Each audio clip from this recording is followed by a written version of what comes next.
Thank you, Jan. So I was saying earlier to someone that of all the sessions that we've done for 15 years, you know, I've worked at Poynter for 17 years as a media ethicist. And so generally, I have felt pretty confident that I had answers to the questions for the other 14 workshops that we've done. As you'll see in this little thing that I have prepared for you right now, I have more questions than I have answers. And that's kind of fun, I think, a little unnerving though. So let me just set this up. So in the year 2000, I was a reporter working at the Spokesman Review newspaper in Spokane, Washington. And at the time, the paper was on the smallish side of, oh, you know what? We need to have that Zoom muted because we can hear her typing. The paper was on the smallish side of a mid-sized newspaper. I was covering religion, and because of my specialty, the editor asked me for some advice on an issue he found particularly thorny. So Vermont and Canada had recently legalized same-sex marriage, and a couple from Spokane had traveled to one of those locations, legally wed, and then come home and submitted their wedding announcement to the newspaper. And at the time, wedding announcements were free, published at the discretion of the newspaper, and we imposed a handful of preconditions, primarily that you had to currently reside in our distribution area and that you had to submit an official marriage certificate, that you had to actually have gotten married legally. So I recommended that we publish the announcement. I distinctly recall saying to my editor that he had clear authority to do so and that he'd established a criteria and the couple met the criteria. He did not publish it. He was worried that those who opposed gay marriage would see us as activists, agitating for the passage of such legislation in Washington state, which ultimately did happen 12 years later in 2012.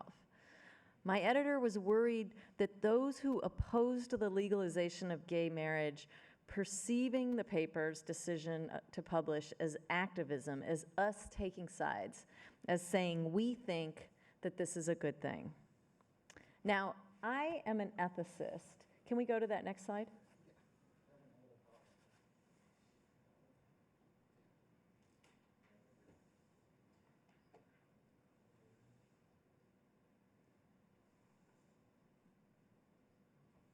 There we go. No, back.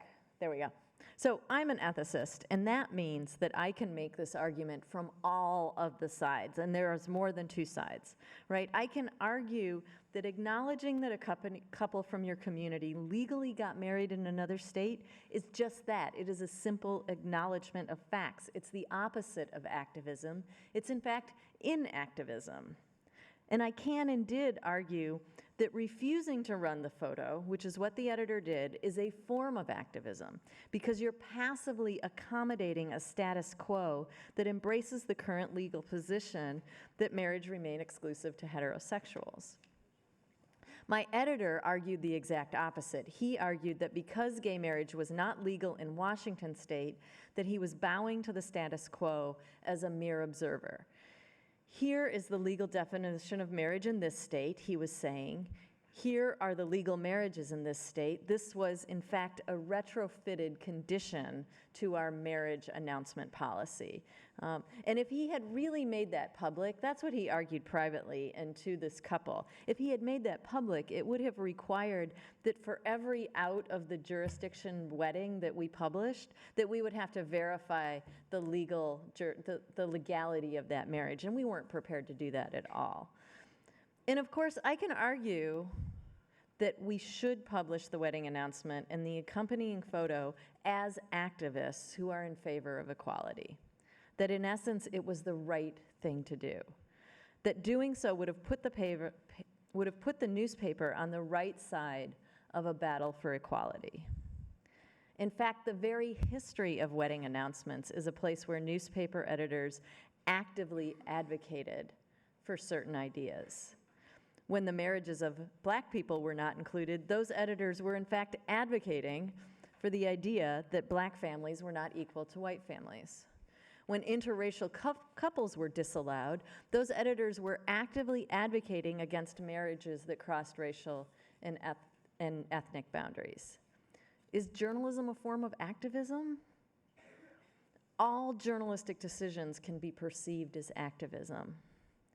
Some journalism is activism, or at least it should be. And yet that leaves us in a very weird and difficult place.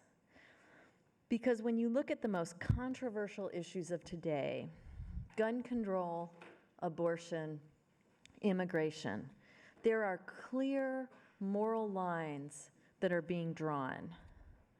But moral clarity only comes with hindsight.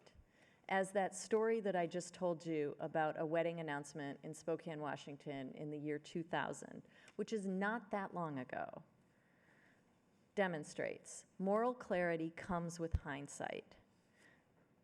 We lack, as a society, the broad moral clarity on certain public policy questions, and those public policy questions become the political markers that divide us. What types of guns should citizens be able to purchase? What type of information should be collected and inspected about citizens before they purchase a gun? How do we even talk about reproductive medical care and the tension between the maternal life and the life in utero? How do we even describe or quantify immigrants who are knocking on our door? The very language we choose hints at our personal moral leanings.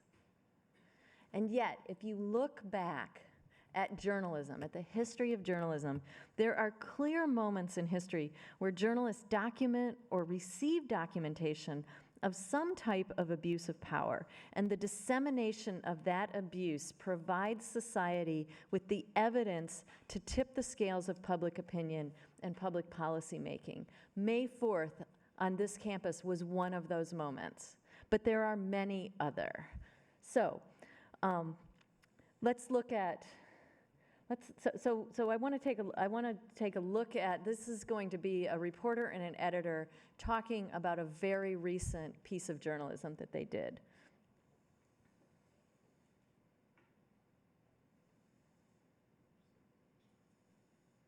Yep.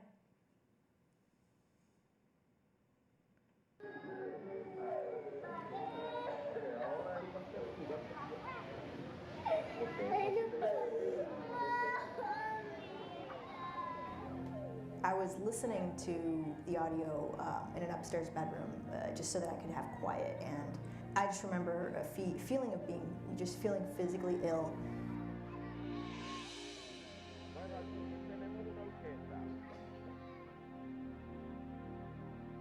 I was actually visiting my mother in Maryland and driving down I-95, got a call from a source who said, there's a tape out there. And the tape was recorded inside a Border Patrol detention facility. And the person who made this tape would like to give it to someone that they can trust. The very reason that Ginger is the person, it's not luck and it's not chance that she was the person to get the audio. It's because she has had a very long track record of working very well with sources. I put it on our car stereo, my significant other and I, and the tape began to play in the car, and I looked at him and he had tears in his eyes, and I was just, I couldn't believe it. Hello, Papa. Hello, Papa. Hello, Papa. There's just something undeniable and human and universal about listening to that. I still get emotional when I talk about it because when you hear those cries, you hear your own kids.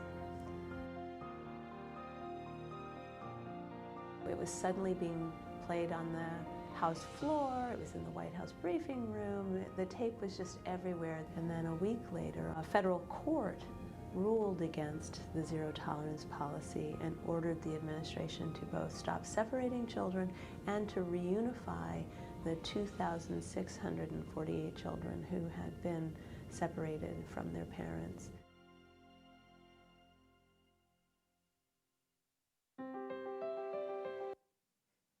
Is that activism? Yeah, you bet your ass it's activism, and it's exactly what journalism should be doing. It's exactly what journalism should be doing. And you can hear in those reporters' voices moral clarity. This is wrong. It needs to be exposed. The truth needs to be told.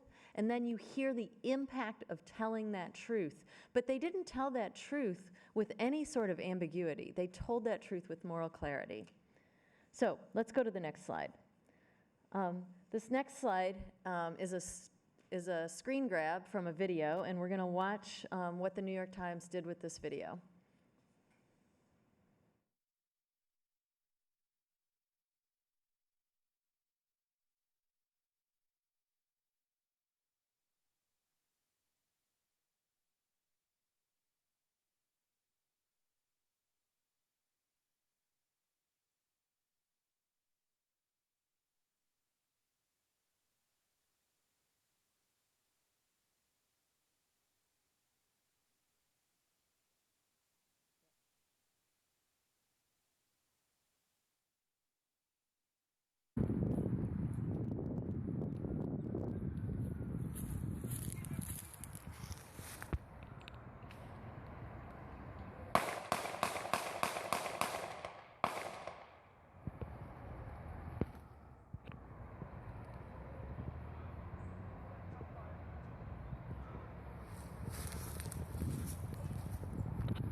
Oh shit.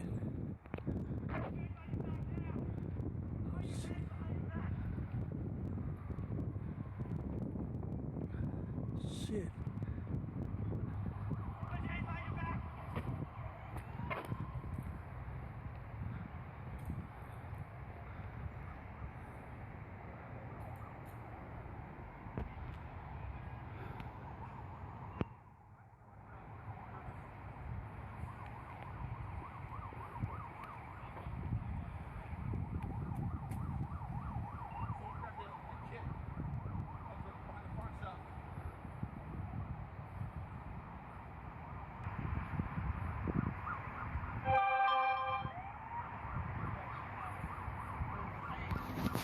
Oh shit.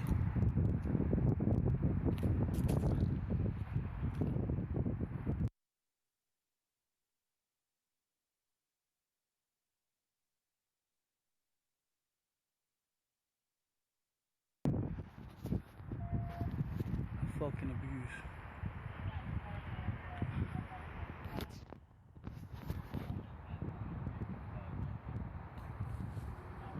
Fucking abuse, man.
Act of activism?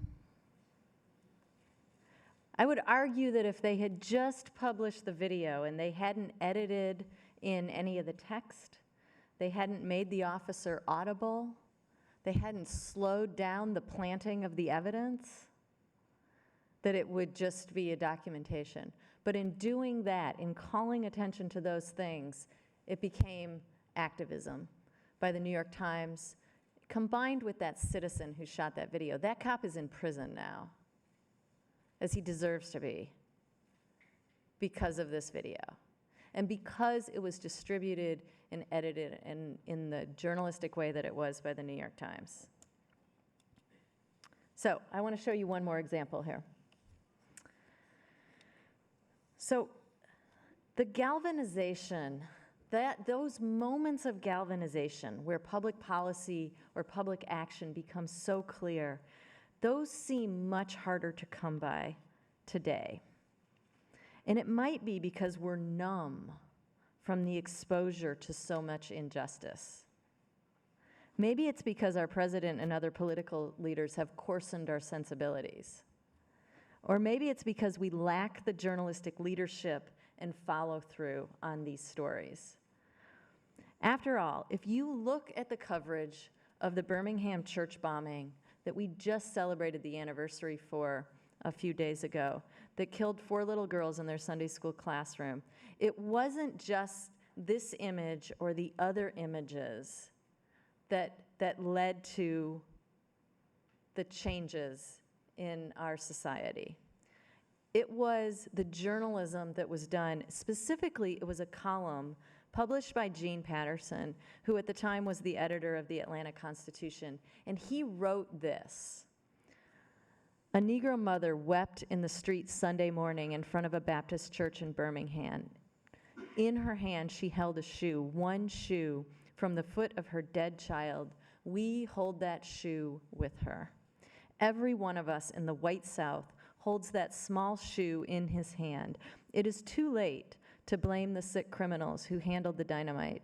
The FBI and the police can deal with that kind. The charge against them is simple. They killed 4 children. Only we can trace the truth, Southerner. You and I, we broke those children's bodies. We watched the stage set without saying it. We listened to the prologue unbestirred. We saw the curtain opening with disinterest. We have heard the play. We, who go on electing politicians who heat the kettles of hate. We, who raise no hand to silence the mean and little men who have their jokes. We, who stand aside in imagined rectitude and let the mad dogs that run in every society slide their leashes from our hand and spring. We, the heirs of a proud South, who protest its worth and demand its recognition, we are the ones who have ducked the difficult, skirted the uncomfortable, caviled at the challenge, resented the necessary, rationalized the unacceptable, and created the day surely when these children would die. He wrote that in the newspaper, and then he read it on the nightly news. Walter Cronkite invited him on, and he read it on the nightly news. That is activism. And journalists have to be activists when the time is right. Gene Patterson's papers reveal that he fought the owner of the Constitution to assign resources to cover the civil rights movement. There is a memo where he describes absolute embarrassment at his inability to station reporters in Birmingham and Selma. In Atlanta, he only managed to do so after the LA Times hired away his best reporter to open up a Southern bureau for the LA Times and cover the civil rights movement. So people in Atlanta who wanted to see the coverage were turning to the LA Times as opposed to the Atlanta Constitution. Gene Patterson mustered his courage to cover the civil rights movement. He was threatened from every side. He risked his job. Racist and white supremacists threatened his home and his family. At one point, his daughter called him at work to tell him that a stranger had driven by and shot the family dog in the front yard. Now, the dog lived to like the age of 16 with a bullet in her heart. I'm not sure whether the question before us today is journalism a form of activism at all? Instead, I think the question is how? How can journalism be the galvanizing force that not only helps citizens see the truth, but also recognize the clear pathways to public policy and political leadership that can respond to this truth with moral clarity? I think that's the question that we're exploring today.